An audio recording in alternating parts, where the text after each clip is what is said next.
Bueno, estamos con Martín Cohen, que acaba de publicar el libro Hola, un requiem para el teléfono. Debería decir hola como una pregunta en realidad, porque es así como se saluda telefónicamente. Así que le agradecemos a Martín que vino hasta la redacción del diario a conversar de este libro. Muchas gracias por invitarme.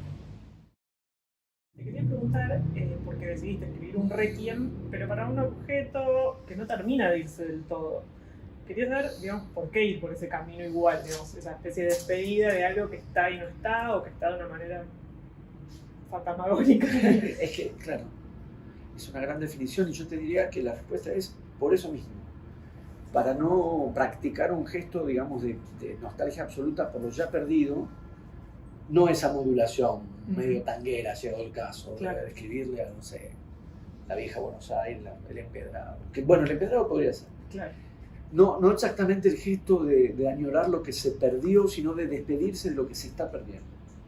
Y esa gradación, esa modulación, tomada como tantas cosas en el libro y tantas cosas fuera del libro, de algunas consideraciones muy propias de la escritura de Benjamin y de las ideas de Benjamin, pero también en este caso un poco de cierta atmósfera melancólica de algunos textos de Benjamin que tienen exactamente yo diría, las características de lo que vos estás diciendo, que es anticipar una despedida o hacer durar una despedida no por algo que ya no está, sino por algo que está empezando a dejar de estar, o en algún momento, en algunos de los textos, Benjamin dice en trance de desaparecer, en crisis o disolviéndose o perdiéndose. No lo perdido, sino lo que está perdiéndose. Esa forma de la despedida y esa modulación de un tipo de melancolía que no es, digamos, tan drástica como, que además como la despedida absoluta o lo que te llevaría como un gesto de cuando yo era chico, cuando yo era joven. No, es algo cuyas huellas todavía podemos ver, cuyas marcas todavía podemos tener incorporadas, y al mismo tiempo, o sea, son prácticas y formas que se están yendo de nosotros. Un poco como ocurre todo esto, me parece, que a veces sin advertir que las estamos perdiendo. Entonces, cuando uno para y dice, en pocos años, relativamente en pocos años, qué tipo de transformaciones se produjeron, qué ganamos, pero también preguntamos qué perdimos, ahí es donde el teléfono apareció. Junto con una marca que también, digamos, fue un disparador para el libro, dado que uno se dedica a las palabras, y que fue comprobar cómo las palabras persisten. Porque también se perdió yo el cassette, con no sé, cantidad de cosas que fatalmente y razonablemente hay una dinámica y está muy bien, y la tecnología se transforma, aparecen cosas nuevas, las peores las vamos dejando atrás. Pero primero yo no considero que el teléfono fuera peor, y después no deja de llamar la atención que a esto que llevamos todo el tiempo encima y que usamos como grabadora, como reloj, como computadora, como linterna, como máquina de fotos, como máquina filmadora, como etcétera, etcétera, etcétera, que usamos para tantas cosas como telégrafo, y que ya prácticamente no usamos como teléfono, le sigamos llamando teléfono. Eso me parece que es un indicio también de algo que no se ve qué es. Pero en todo caso, para pensar qué se va con el teléfono fijo, ¿no? ¿Qué es lo que crees que perdemos o qué estamos despidiendo a la hora de decirle adiós de a poco a este objeto? Porque son pérdidas graduales. Hay algo que estaba en el fijo, que empieza a transformarse con el inalámbrico, que se sigue transformando cuando se incorpora el contestador automático, siempre con ganancia también, ¿no? Claro. Obviamente, pero después con el paso al celular, cuando el celular todavía era usado prioritariamente como teléfono, y ahora que ya casi no es usado como teléfono, sino con una cantidad de alternativas comunicacionales que no responden a lo que uno definiría como conversación telefónica y que estaba claramente en el teléfono fijo, que es esa posibilidad de hablar con otro, no a otro. En el WhatsApp vos le hablas a otro, que no está ahí, no está conectado en ese momento. Claro. La diferencia entre hablarle a otro y hablar con otro. Y de hecho a veces me pregunto si el modo vertiginosamente rápido en que se impuso el WhatsApp como modalidad no tiene que ver con una época que prefiere que el otro esté callado y hablar solamente uno, y que el otro eventualmente hable cuando uno no está. Claro. Frente a la alternativa que ofrecía el teléfono, que era hablar con otro, que estaba y al mismo tiempo no estaba. ¿Cómo sería eso? Porque, digamos, con la creación del teléfono se crea una nueva forma de proximidad que ya no es exactamente alternativa a la lejanía. Había algo que existía en la modalidad de la escritura, de las cartas. el epistolario, que era el otro no está, está lejos y solamente lejos, está ausente y completamente ausente, le escribís. Y si está ahí, le hablas. La oralidad hacía a la presencia, la oralidad hacía a la inmediatez, la oralidad hacía al cuerpo a cuerpo, lo que estamos haciendo ahora. Bien. Esa disyuntiva, el teléfono la transforma, porque mantiene la comunicación con el que no está ahí, mantiene la premisa o la condición de la distancia con aquel con el que te estás comunicando, pero lo combina con una forma de la cercanía y con una forma de la presencia relativa, que es el otro sigue estando lejos y en cierto modo está cerca, porque la voz está cerca y está más cerca incluso que en presencia. Si nosotros ahora nos habláramos por teléfono, nuestros cuerpos estarían más lejos, pero la voz cada uno la recibiría más de cerca que ahora. Porque la voz, aún con las transformaciones o deformaciones del teléfono, como se escucha y todo, pero no dejaba de ser una forma de hablarse al oído, que es algo que en el cara a cara, salvo situaciones muy específicas, que incluso una conversación, una cosa al oído, un secreto, lo decís, ir y venir, una conversación, ahora yo, ahora vos. No. Entonces había ahí, y todavía hay, ahí donde dura, una modulación entre tecnología y contacto y un modo de hablarse distinto a todos los otros, distinto a la pura distancia de la escritura, pero distinta a la total presencia del cara a cara y de la voz. La voz quedaba separada del cuerpo, la voz queda, ¿viste? Conjugo a veces de una manera, a veces de otra. Porque es un requiem que tiene su tiempo. Exactamente, y uno mismo tiene sus vaivenes. Claro. Lo estamos perdiendo, ya lo perdí, todavía lo tengo. La posibilidad de separar voz y cuerpo, cuando lo constitutivo, digamos así, de toda una tradición de oralidad, era presuponer necesariamente la presencia del cuerpo. La oralidad involucraba la presencia del cuerpo. Toda la tradición oral de la literatura tenía que ver con la transmisión en presencia, y el cara a cara y los cuerpos cerca en un mismo lugar. El teléfono mantiene las premisas y las características de la voz, incluso más de cerca, y las combina con la ausencia del cuerpo y con la lejanía. Conversar en esas condiciones era distinto a todo lo que había existido y a todo lo que existió, incluso tecnológicamente, eventualmente más sofisticado. Pero esa posibilidad de combinar cercanía y lejanía, presencia y ausencia, daba un tipo de confianza, una atmósfera, cierta modulación distinta de la intimidad, porque hablabas con una persona, pero a solas, digamos. Claro.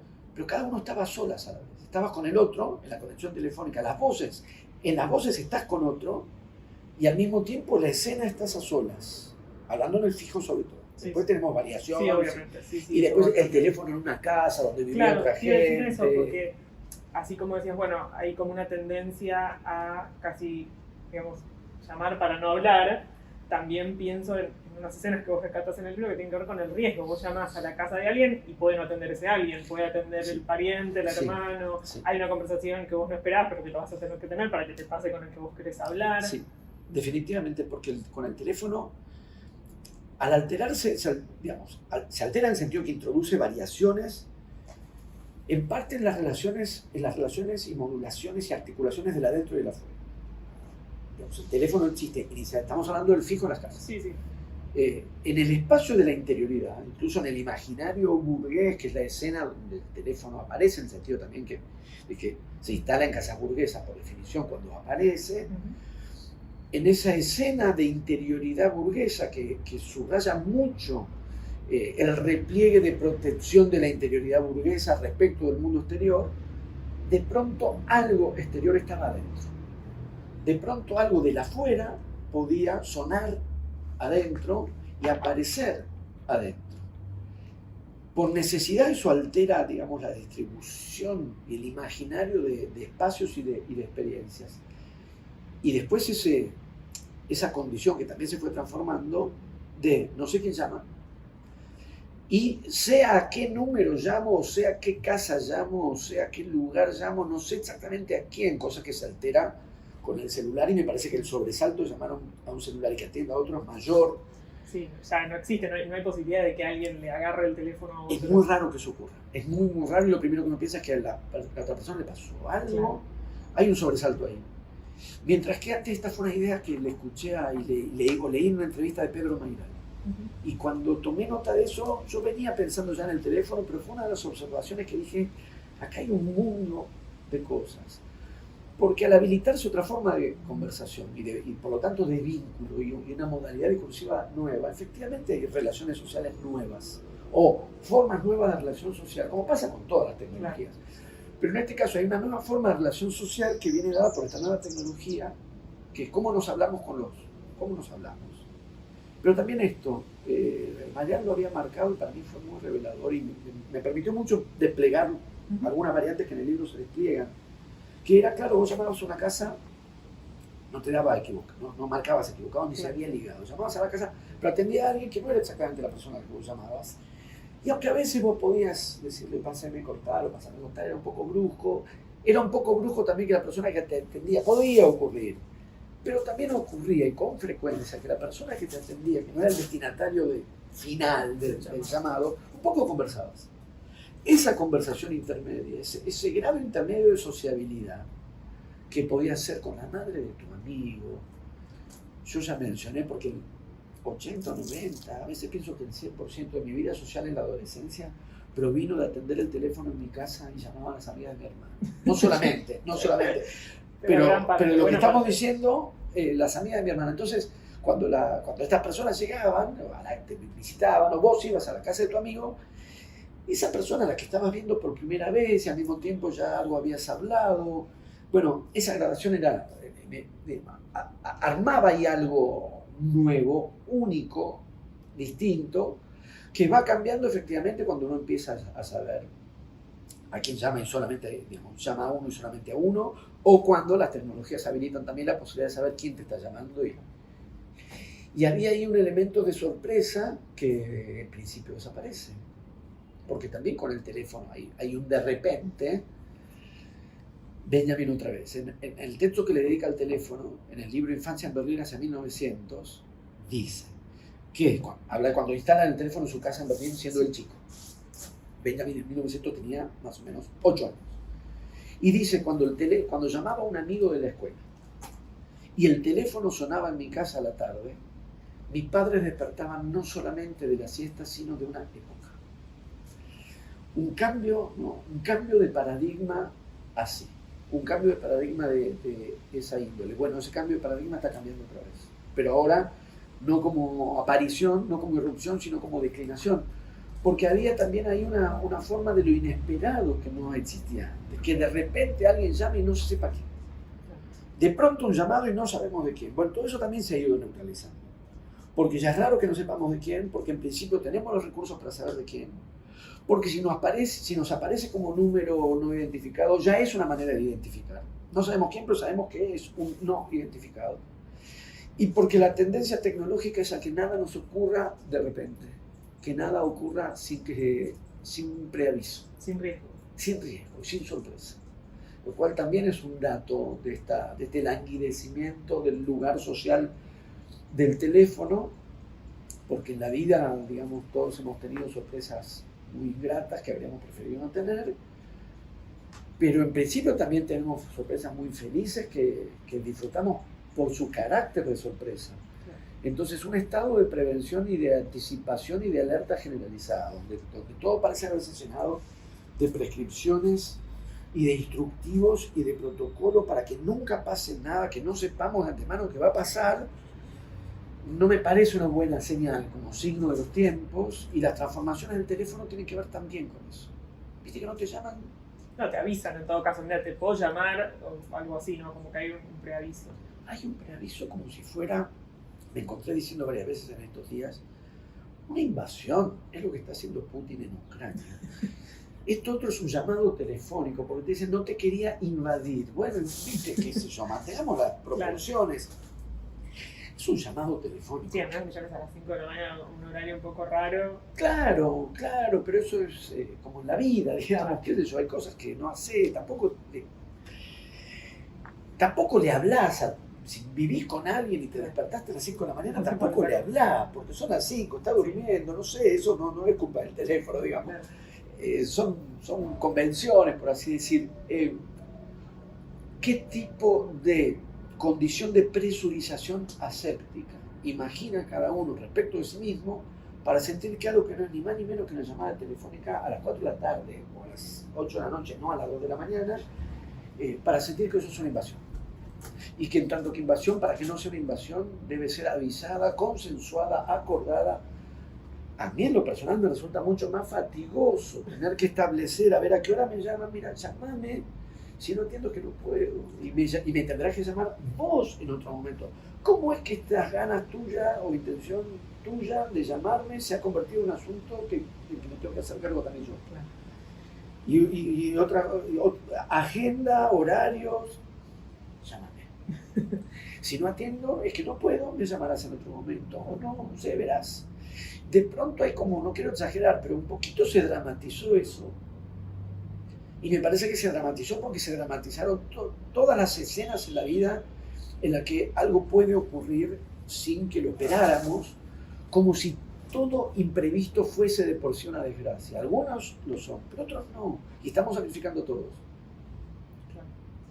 Mencionabas a Benjamin, mencionabas a Pedro Michael. Te quería preguntar por cómo armaste este libro que trae, digamos,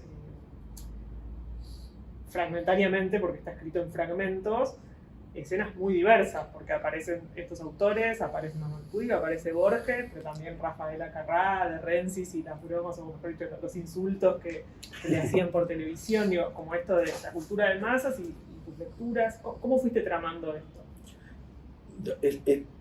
Lo que tuve que pensar mucho tiempo en el sentido de ver cómo había que escribir este libro, es decir, cómo había que, en parte, pensarlo y armarlo y escribirlo. Y la clave está en lo que vos estás diciendo, que fue advertir rápidamente que el libro, tal como yo lo iba imaginando, iba a tener algo que era una de las cosas que más me entusiasmaba, que era la heterogeneidad de materiales y la heterogeneidad de los registros, que era de pronto entrar con un bloque teórico sobre cuerpo y voz, un bloque es una página y media, sí. Pero cuerpo y voz, o esa formulación sobre lo que significa una voz acusmática, la voz que viene y no vemos desde la fuente de donde viene. Dios cuando habla, ahora hace mucho que no habla, pero cuando habla así, y el teléfono tiene algo de eso, una zona teórica, no diré dura, pero teórica. Una zona de literatura y de lo que yo hago, que es análisis literario y crítica literaria sobre textos literarios en los que el teléfono ocupa un lugar y cumple un papel que yo no había advertido leyendo esos mismos textos en lecturas anteriores, como pasa siempre, digamos. Una lectura le cambias la clave y en otra clave el texto muestra otras cosas y el recorrido de lectura va por otros lados, y la clave telefónica no solo me llevó a textos en los que no había pensado, me devolvió a textos que había leído y más de una vez, incluso sobre los que ya había escrito y sin ver el teléfono o sin ponerlo en primer plano. Borges, supongo. Emma Suns de Borges, que es el cuento de Borges que seguramente más veces leí, probablemente el que más me gusta y el que trato de incluir en cualquier curso que cuando me llaman para aparece un curso de esto, de hecho cada vez pienso cómo podría estar Emma Suns ahí. A veces no se puede, claro. Pero cuando se puede, me encanta enseñar ese texto, darlo en los cursos, intercambiar sobre ese cuento, y de pronto, un poco en relación al libro y un poco empezando a pensar el libro, dije, claro, Emma Suns, el héroe del desenlace es el teléfono. El teléfono decide el desenlace, a dónde va a parar la peripecia, en las características que tiene ese cuento, que es que Emma Suns hace un plan, el plan en parte funciona, en parte se desvía, y una parte del desvío tiene que ver con la función que cumple el teléfono, sobre todo en el final, porque el teléfono aparece 2 veces. Entonces sí, en Borges, en Rabia de Sergio Vicio, que también había escrito yo ya sobre esa novela sin que viera el teléfono como lo vi ahora, y vi que en realidad el teléfono decide la novela en gran parte, hasta textos como Teléfono ocupado, Silvina Burr, que ya en el título, digamos, pone el asunto ahí, el tema ahí, pero inmediatamente también la idea y gran parte del entusiasmo tenía que ver con que esto me permitía también pasar a Tato Bores, a Tangalanga, a Rafaela Carrà, a Gila, un videoclip de Chayanne que citás también. Sí, porque yo solo tengo muy visto, sin teléfono. Claro. Veo mucho el de Yo te amo, lo veo mucho. ahora hace un tiempo que no, pero sí tuve épocas de mucho Chayanne. Y en un momento dije, ahí hay un teléfono. No es solo que haya teléfono, porque si no el riesgo era reducir el libro a un catálogo de apariciones de telefónicas y no tenía sentido. Era tratar de detectar cuándo el teléfono cumplía una función determinada o de qué manera la aparición del teléfono en una canción, en un videoclip, en una película, en la literatura o en la cultura de masas, revelaba algo sobre las características del teléfono y que me permitía pensarlo desde ahí. Ahí apareció enseguida y me entusiasmó muchísimo esta habilitación a trabajar con semejante diversidad de materiales, porque al mismo tiempo pasaba eso, era que era una semana con Emma Suns de Borges y a la siguiente con Tangalanga. A la vez, ¿cómo articular eso? Bueno, que no se trataba de articularlo. ¿Cómo integrar eso en un continuo? Que no se trataba de integrarlo en un continuo, sino de armar un montaje de escenas telefónicas o un montaje de secuencias telefónicas para armar como una especie de collage o de mapa, y la integración en todo caso se produce como efecto de lectura y no en el orden de una trama de argumentación. Cuando yo escribí El País de la Guerra, que es muy distinto, claro, había que integrar los distintos capítulos en el sentido de integrarlos en una secuencia narrativa histórica. Ese libro sobre la guerra empieza con la guerra de independencia a partir de la Revolución de Mayo y termina con la guerra de los gimnasios, la novela de César Aria. Ese recorrido tenía que tener un cierto hilo conductor a lo largo de los 2 siglos de historia argentina. Acá no había tanto, la apuesta no era por ahí, sino al montaje. Porque el teléfono efectivamente permitía hacer ese recorrido. En Borges, así. En Rafael Acarrá, así. En Manuel Puig, así. En Tangalanga, así. El teléfono es esto, y también esto, y también esto, y también esto, y también esto. Y el armado, por lo tanto, requería lo que mencionaste, que es la fragmentación. Y que funcionara esto también es bien. Fragmento y montaje. Más que el ensayo integral. Porque el objeto lo pedía. Esa es mi impresión. Sí. Por otra parte, también el texto incluye, digamos, el equívoco, ¿no? Esta cosa de hecha la tecnología, hecha el problema, o hecho el tren, hecho el accidente, como citas. ¿Qué te traía eso? ¿Por qué querías incorporar esta parte? La idea de Paul Virilio es buenísima. Cuando se inventa el tren, se inventa el descarrilamiento. Porque también nos devuelve a lo que decíamos antes del imprevisto, de lo accidental. Porque hacía también una serie de experiencias o contingencias propias del teléfono, y muchas de las cuales se extinguieron. El llamado equivocado hoy es más raro, porque es más raro discar incluso, porque está programado. El llamado equivocado, el llamado ligado, es raro, a veces hay interferencia, pero antes era bastante frecuente y te encontrabas con conversaciones cruzadas, o hablando con otro que estaba, digamos, aparecen, es una nueva, como se llama, accidentalidad.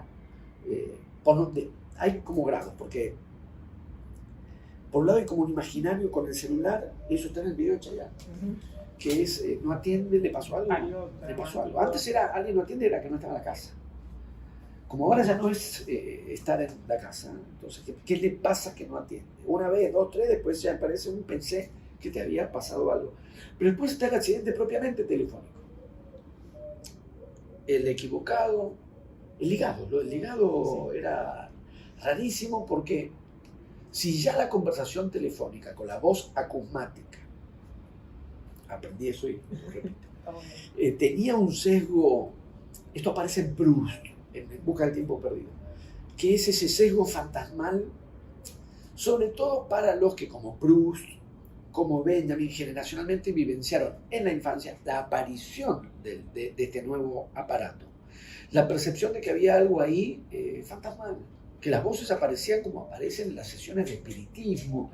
En Proust lo impacta mucho y lo conmueve, como corresponde a la fragilidad de ese niño, hablar por teléfono con la abuela, porque lo que el niño percibe en esa conversación telefónica es la sombra de la muerte. Porque efectivamente es la voz sin cuerpo y ese carácter fantasmal lo abruma. Se duplicaba ese efecto cuando estabas hablando y se ligaba la conversación. Que decir, ¿de dónde vienen estas otras? Yo llamé de acá a acá y estoy hablando con mi amiga. ¿De dónde salen, de dónde aparecen todas estas otras voces? Pensando eso, pensé también que Peluca Telefónica, la canción de Charly García, tiene la estructura de la conversación ligada. O sea que ese juego de asociación libre, que tiene la letra de la canción y que tiene la manera en que la cantan, tenía algo del llamado que se ligaba. ¿Tenés, o a medida que ibas escribiendo, memoria de un teléfono fijo puntual que tengas más cerca o que recuerdes más? ¿Pensaste en algunos? Me parece, yo creo que en mi historia dos. Debe haber una marca determinante, no vamos a psicologizar el asunto, a lo sumo que se psicologice solo, pero Claro. Yo creo que una marca personal muy determinante para este objeto es que yo en mi casa no había teléfono. No había. En una época, años 70, en la que acceder al teléfono era realmente difícil. Caro y difícil, o sea, no solamente caro, a veces ni con plata, ni quienes tenían plata, si no había teléfono era difícil acceder a uno.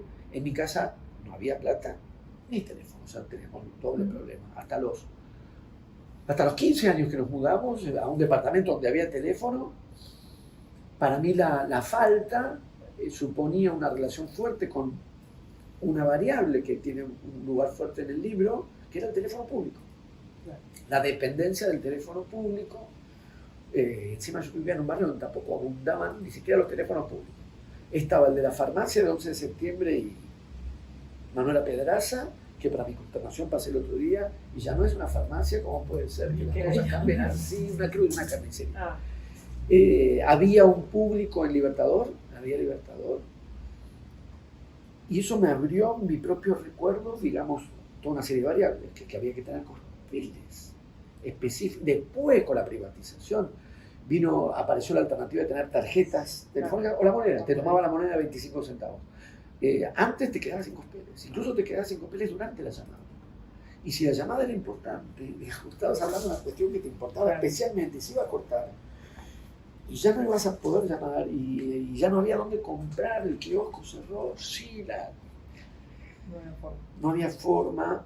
Más una cosa muy concreta, un par de cosas muy concretas. Tener que hablar al aire libre. O en lo de Nita, la vecina del fondo, 709188, en el teléfono de Nita, muy amable Nita, porque a veces nos recibía los llamados, nos avisaba que había llamado, íbamos a hablar, pero hablaba delante de otros. No le vas a decir a Nita en su casa que se corra un poquito, que se vaya al cuarto y cierre la puerta y ponga fuerte la tele, que vas a hablar con la chica que te gusta. Claro. Y en el público, digamos, toda una economía de la privacidad / publicidad, digamos, si ya el teléfono, o mejor dicho, si el teléfono fundaba esta idea de que en el adentro del espacio del hogar había una afuera, ¿qué pasa cuando en vez de que ese afuera estuviera adentro, había que inventarse un adentro, o sea, una intimidad para una conversación, aunque sea relativa a la intimidad, en el espacio público, donde estabas a la intemperie, eventualmente bajo el calor, o en la noche de invierno, con el ruido de la calle y con la gente que te escuchaba hablar. Sí, porque estaba en fila y quería hablar también. Porque estaban esperando, ahí había todo como un pacto entre lo privado y lo público, que era cuánto tiempo, para mí dos pactos de convivencia de lo público. ¿Cuánto tiempo es razonable que hable una sola persona cuando otros están esperando? Si ya estaba el desconsiderado con su bolsa de cócteles, claro, que no paraba. Y después estabas haciendo la fila, no te vas a poner a 100 metros, pero al mismo tiempo no estaba bien estar muy encima. O si se te paraban muy cerca y vos estabas hablando, ya hacías eso que ahora hacen los futbolistas en la cancha, ¿viste? Que era armarte una intimidad, porque estabas hablando en un teléfono público y por lo tanto estabas hablando en público. No deja de resultarme significativo que todos estos factores a los que llamaremos incordio, tener que hablar al aire libre, tener que hablar en medio del ruido, tener que hablar delante de otros, estos incordios se convirtieron en la manera estable de hablar. En el celular. Con el celular vas por la calle hablando. Vas hablando. Entonces, ¿cómo es? Digo, para no pensar que el desarrollo tecnológico supone de por sí un progreso. Supone muchas formas de progreso, pero ese progreso no es intrínseco. me encuentro con que de pronto yo mismo digo, ¿por qué después de tanto haber sufrido el teléfono público, Claro. me encuentro otra vez hablando bajo la ingrata circunstancia del teléfono público? Y sin embargo hemos naturalizado e incorporado eso. Me parece que se volvió cada vez más excepcional. Nada te impide hablar con el celular en tu casa. No, claro. Y sin embargo me parece que es muy frecuente porque uno va hablando mientras hace algo, salís al supermercado y aprovechas para hablar. Con lo cual, varios de los componentes para mí determinantes, que era esa intimidad, ese adentro con el afuera, ya con el celular, aún usado en modalidad teléfono de veras, o sea, para conversar con otro, ya se habían empezado a perder. La siguiente escena telefónica es en la nueva casa, en el departamento donde ya había un teléfono que estaba en el comedor. Entonces yo ya era adolescente, mi hermana también. Los requerimientos de privacidad son mayores y en algún momento se había puesto, pues no teníamos varias tomas, porque en otras casas había varios aparatos. Para cada cuarto, no cada cuarto una línea, pero cada cuarto un aparato. Que también ahí había algo que se aprovechó mucho en las telenovelas, que levantás el tubo, claro. Y ahí está la novela de Vicio también. Claro. Y en la novela de Vicio se cita, en la novela de Vicio hay dos Hay líneas. dos líneas porque es una casa muy pudiente, claro. Pero la escena en la que levantás el teléfono y pescás la conversación que otro está teniendo en otro cuarto, las telenovelas, va junto con estar atrás de la puerta y escuchar lo que están hablando. Sí. Porque es eso. En algún momento había cable largo que diera para llevarte el aparato hasta el baño. Bueno, y ahí había un recurso que no queda muy bien, porque había que enrollar el cable y después aparece el inalámbrico. Claro. Pero para mí son los dos momentos, digamos, la falta de teléfono y la llegada, iba a decir al teléfono también, la llegada del teléfono a mi vida o la llegada de mi vida al teléfono y que eso estuviera. Claro. Te iba a preguntar, porque en este requiem, digamos, de alguna manera aparecen varios otros requiems, por ejemplo el de la guía telefónica, que también es un elemento que contás en el libro. Usaste, te gustaba, no sé, tener guías telefónicas. No las tengo porque ya mi tendencia es juntar cosas que no sirven para nada. Claro. Entonces estoy tratando de no agregarme, de no sumar ideas, podría, porque ya me nace solo mucho, cosas que digo, ¿para qué guardas? Ante la pregunta, ¿para qué guardas esto? No hay respuesta razonable, pero de mil amores lo guardaría las viejas guías de teléfono. Sí, o sea, ¿qué se pierde qué se está perdiendo cuando se está perdiendo esto? Conservo la práctica, que es la agenda telefónica manuscrita, la de uno, no cargada en el teléfono. La agenda, yo tengo agenda. Claro. Tengo agenda general de uso, de anotar las cosas que hay que hacer y mantengo la lista del número de teléfono al final en agendas donde no desprendés eso y lo pasas. O sea, paso los teléfonos todos los años. Ajá. Lo mantenés como una práctica. Cada año paso todos los teléfonos. Porque también se perdió memorizar, nadie se acuerda de los números. Por eso yo tengo Lenita sí, 79188, Néstor Frenkel, mi amigo de la infancia, 7831148. Un día me lo encontré y le dije el teléfono. Él no se lo acordaba, pero yo sí. Claro. Los teléfonos de la dedicatoria del libro, dos amigas. Sí. Pero esos teléfonos, claro que me los acuerdo. La transcripción también es como me gusta, es un momento, fin de año, comienzo de año, una recapitulación de gente a la que hace años que no veo, y momentos en que digo, con esta persona probablemente no vamos a hablar nunca más, y mantengo el teléfono, generalmente lo mantengo, porque soy retentivo. Lo paso, y el momento triste de dar de baja a los que murieron mantengo ese ritual, y me parece que ese ritual y ese traspaso y ese registro sea personal y no electrónico, cambia. Así como cambia la conversación si estás hablando con otro que no está ahí. Y no es lo mismo dejar una grabación para que te mande una grabación y dejar una grabación para que te mande una grabación, sino entrar en contacto en ausencia, el atesorar bueno, acá tenemos otro objeto en vías de las fichas. Sí. Yo doy clases siempre di clase para estudiantes de 20 años, pero yo antes tenía 25. Y ahora cada vez ellos sí persisten en sus 20, yo estoy cada vez más lejos. En el cuento Las puertas del cielo, de Cortázar, dice fichero. Y en general igual saben, Pero me encuentro más de una vez con tener que explicar qué era un fichero, decir que era una ficha, me gustaría llevar una para decirles. Pero esto también ya empieza a ser un objeto arcaico. Empieza a ser un objeto arcaico. Escribir, transcribir, la propia letra, la propia inscripción no es igual que el traspaso electrónico. En cuanto a las guías, como en mi casa no había teléfono, nos figurábamos en la guía, que era no quiero exagerar, pero era un pequeño toque de inexistencia. Dado que ahí estaban, no todos, pero prácticamente todos. Si uno hoy lo piensa, y salvo el padrón electoral, o sea, el registro civil, ¿dónde estaba todo el mundo anotado? ¿Cuál era el listado donde estaba todo el mundo? En este caso, además, con su teléfono y su domicilio, pues figuraba la dirección de su domicilio, la guía. Entonces, toda una cuestión de no tener teléfono, o sea, no estar en guía, era no estar. Después estaban los que preferían no estar, o los que necesitaban no estar. Los famosos que no querían que lo llamen a cada rato. Bueno, con los famosos yo buscaba a los jugadores de Boca. Ah, en la guía lo buscabas. A Gatti nunca me animé a llamarlo. Yo era muy chico, entonces tampoco Gatti vivía y vive, cuando estaba acá en Buenos Aires, en Belgrano R. Nunca me animé a llamar a lo de Gatti. Sí, creo que una vez llamé y corrí. Atendía una mujer, Nacha sería la mujer. Pero sí encontré, por ejemplo, el número de teléfono y por lo tanto la dirección de Sá. Pancho Sá, número que tenía Boca, ya había jugado en Independiente. Y me agarré la bici y me fui a la casa y me senté a esperar. A ver si entraba. A ver si entraba y entró. Porque la gente en algún momento se va o viene. Claro. Y lo vi a Sá y para mí eso era, imagínate, el número 2 de Boca. Claro. ¿Cómo llegabas a eso? Con la guía. Que figuraba, que no figuraba. Pero sobre todo el momento que entraban a la casa esos dos mamotretos, con lo que eso suponía en peso y en volumen, ¿no? Que acá estamos.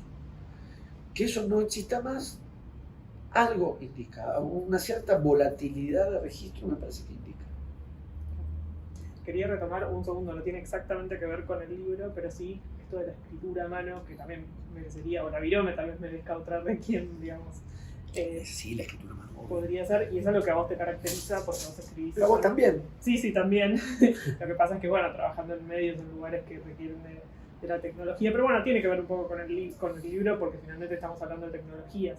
Sí. Y lo quería asociar con la escritura. Vos no escribís de otro modo que no sea manuscrito, ¿no? Digamos, en la primera escritura sí, después, claro, hay que pasar. Porque imagínate, entregas al diario, sí, si vas a jugar al diario, cantidad de páginas. No se puede, claro. Ni se debe, pero la primera escritura sí. O sea, tengo ahí el teclado, tengo la computadora obviamente, sí. Y tengo el ejercicio del teclado, pero es el momento de pasar. No es el momento de la primera escritura. La primera escritura de todo, no solo la escritura de este libro o la escritura de una novela, todas las escrituras van primero a mano porque me resulta primero más placentero. Ajá. Es algo que no responde en principio a otra cosa más que este impulso de hacer las cosas que uno lo reconforta. Uh-huh. Me es muy grato escribir a mano. Me gusta hacerlo. Me gusta eso, la lapicera en la mano, las lápiz que son más gruesas. Soy más de grueso, por eso nunca me llevé bien con Bic. Claro. Incluso en las Parker hay algunas que son más finitas, otras que son más gruesas. Yo tiro más Montblanc, que ya son palabras mayores. Otra categoría. Es otra categoría, pero las Lamy me gustan, sí. Y tengo, entre otras cosas, por esa razón, me gusta la escritura a mano. Además del placer físico que eso supone para mí, para 1000 personas que lo hacen, el discurso vacío del hebrero es muy bueno por muchísimas cosas, pero entre otras cosas porque me parece que toca muy fuertemente la idea de la escritura como una práctica en sí misma, práctica física. O sea, a mí me es grato físicamente la sensación de escribir, la sensación manual del trazo, y de la textura del papel y de la textura de la pluma o de la virome, porque ahí sí tengo una diferencia. Uh-huh. De qué va con la lapicera, qué va con virome, sí, pero también hace a la velocidad. En el teclado los dedos van más, sí podés hacerlo así, pero medio como que me duermo. Me parece que el teclado, como antes la máquina de escribir, hay un libro buenísimo de Sergio Chekfek, Últimas noticias de la escritura. que marca también digamos, el traspaso de la máquina de escribir, que tiene la resistencia de lo mecánico, y por lo tanto la percepción física digital del golpe frente a la suavidad del teclado y al efecto un poco mágico en un punto, que es que uno toca acá y se prende una luz allá y esa luz resulta que es una letra. Yo prefiero infinitamente el dibujo, que es lo que aparece en hebreo. El dibujo, el trazo y el dibujo, pero en términos de lo que es propiamente el escribir, no ya solo en esta dimensión sensorial, claro, sino el desarrollo de esa escritura al ir a mano muy más lento, tardo más. Una palabra en el teclado la tipeo más rápido de lo que la escribo si la estoy escribiendo a mano, y yo prefiero y necesito esa lentitud. El tipo de elaboración, esto tanto en textos periodísticos, lo que sea, novela o la columna del diario de la semana. Para mí, digamos, tanto en un caso como en el otro, el ritmo, la cadencia, me atrevería a decir, de la escritura a mano, la suspensión de la mano en la hoja, también la tachadura. El otro día alguien me decía, pero digamos, se ensucia, creo que dijo. O sea, no dijo se ensucia. Dijo, en la pantalla te queda más limpio el texto. Y yo decía, pero no sé si necesito tanta pulcritud, porque también las tachaduras te van indicando cómo vas. Si estás tachando mucho, si esta parte quedó muy tachada, te dice acá me trabé más. La conciencia de que ahí hubo que intervenir más, o al revés, ¿viste? Si no, esto salió de un tirón, revisemos. ¿Qué pasó acá? Que tan inspirado estuve, digamos. ¿Se inspiró el que escribe o se distrajo el que corrige? En uno, ¿no? Digamos. Sí. Y a mí esa materialidad me parece que es funcional también para la relación que yo quiero y prefiero establecer con la escritura. Más lenta, más tangible, más despaciosa, más minuciosa. Bueno, tiene que ver un poco con la conversación que propone el teléfono, si es esto de los golpes, y pensaba en cuando uno cuelga el teléfono así por el enojo, por lo que sea, tiene esa cosa física. Sí, exacto. Me parece que el teléfono todavía conservaba el viejo formato, esa parte mecánica, del discar, que es lo que está en la canción de Rafael Acarrá, que es el efecto físico del dedo girando, la manera en que se juega en la letra censurada en la Argentina en su momento. Claro. Sí, del dedo que gira y va sobre el cuerpo y eso erotiza el cuerpo. Sí, efectivamente, el disco y el dedo y un poquito de fuerza había que hacer. Sí. Y cuando el disco vuelve, digamos, esa relación más mecánica de las cosas frente a la percepción electrónica, que es una diferencia que yo a veces me parece que percibo, por eso es una sugestión mía. Pero el juego, el fútbol en Maradona, lo que Maradona hace, las gambetas de Maradona para mí eran del orden de lo mecánico. El mecánico en el sentido de reaccionar del cuerpo. Y en Messi son del orden de lo digital, como eléctrico, ¿no? A veces se dice que juega como en la Play. Sí, como que se hace esa broma o esa diferencia. Otra vez volvemos a las épocas, ¿no? Sí, yo tengo esa impresión. Después cada uno prefiere lo que prefiere y se conmueve o no con tal o cual forma de juego, pero por momentos tengo esa impresión. El teléfono, ya con esa misma condición de armatoste, el disco, el peso también, digamos, el tubo, y algo que para mí, que lo puse efectivamente en el libro, porque para mí hacía, creo que se llama clac, ese parágrafo. Claro, cuando vos le cortabas bruscamente a alguien, o más verosimilmente, alguien te cortaba bruscamente, me cortaba bruscamente a mí, eso tenía una expresión material, porque por más que le acertaras limpio a la horquilla, se escuchaba un golpe. Y además era raro, generalmente le errabas por un poco y se escuchaba como la brusquedad de cortarle a alguien de repente, se transmitía también sonora y físicamente con el viejo aparato. Y el que se enfurece y aprieta fuerte el botón no transmite eso.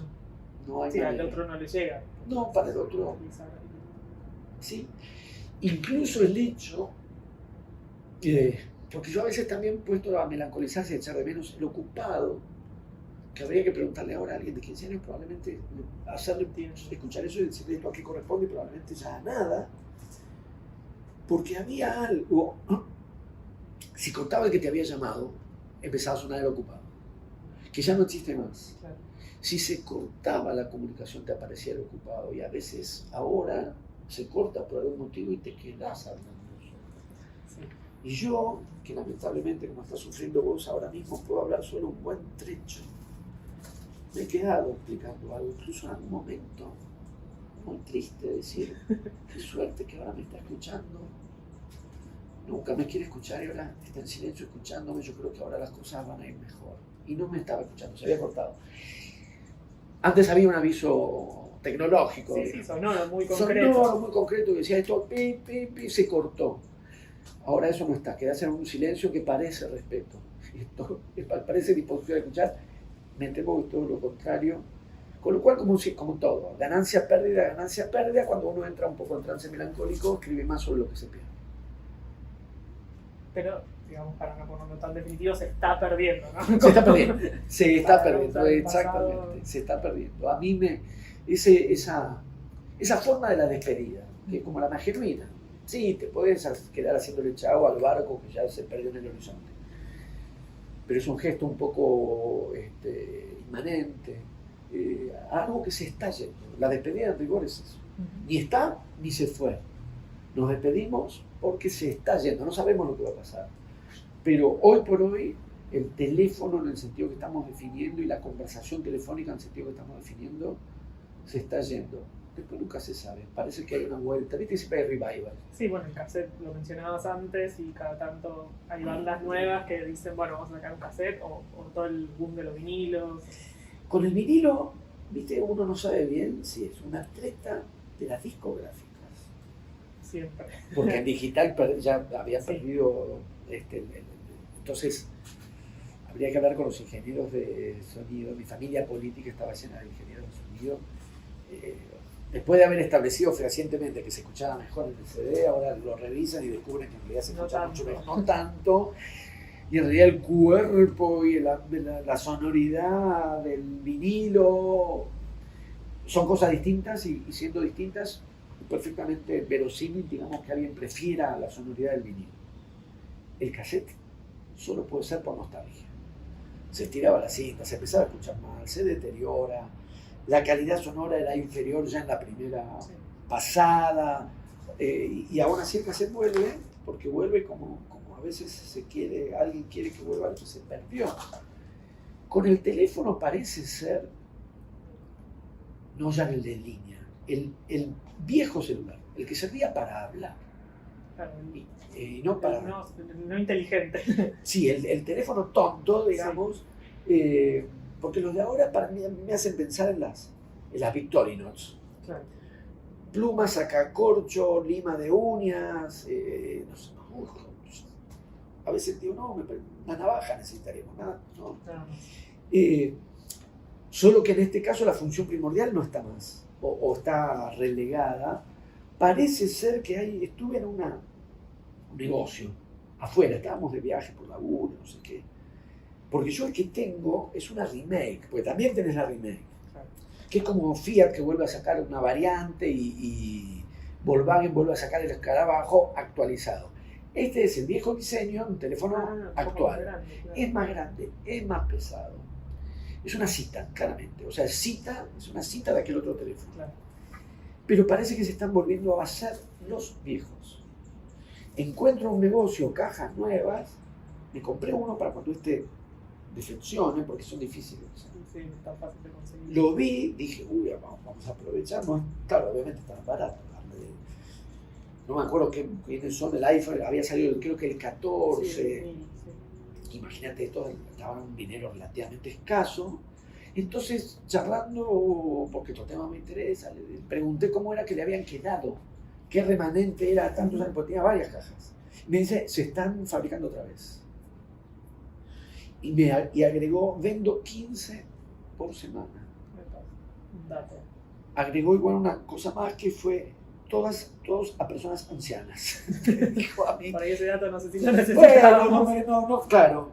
Pero como esto está en trance de desaparecer y yo estoy en trance de ancianidad, bueno, me compré ahí mi teléfono. Pero no deja de ser un dato esa vuelta.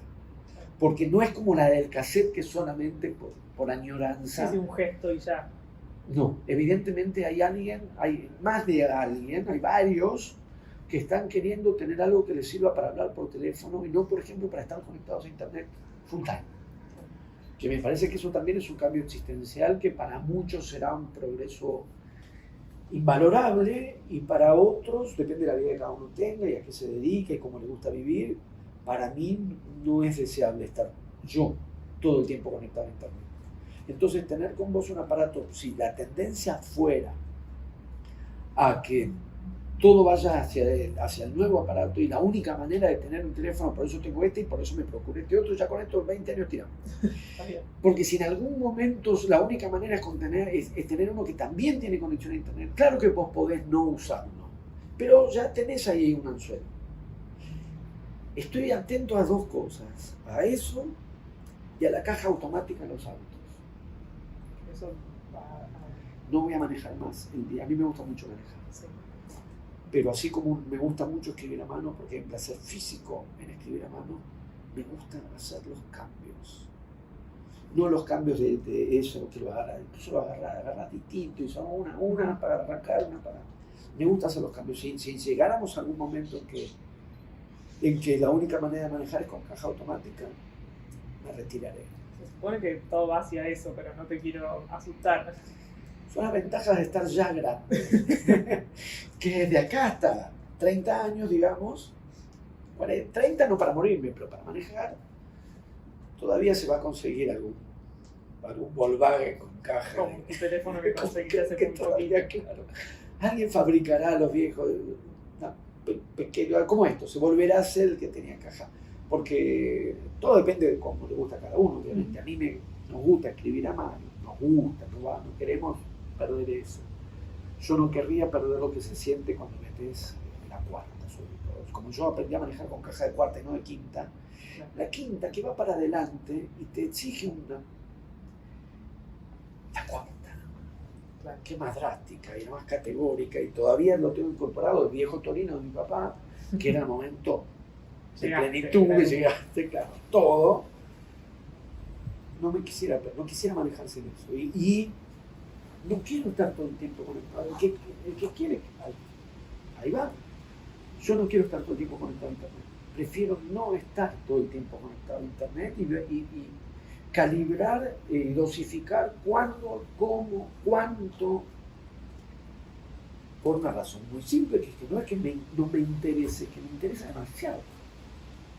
Por lo tanto, si yo tuviese encima internet accesible todo el tiempo, estaría todo el tiempo mirando cosas. Y como mi trabajo requiere, como el tuyo, requiere cierto grado de concentración. Y ya bastante tenemos con las distracciones propias, que no son pocas en mi caso.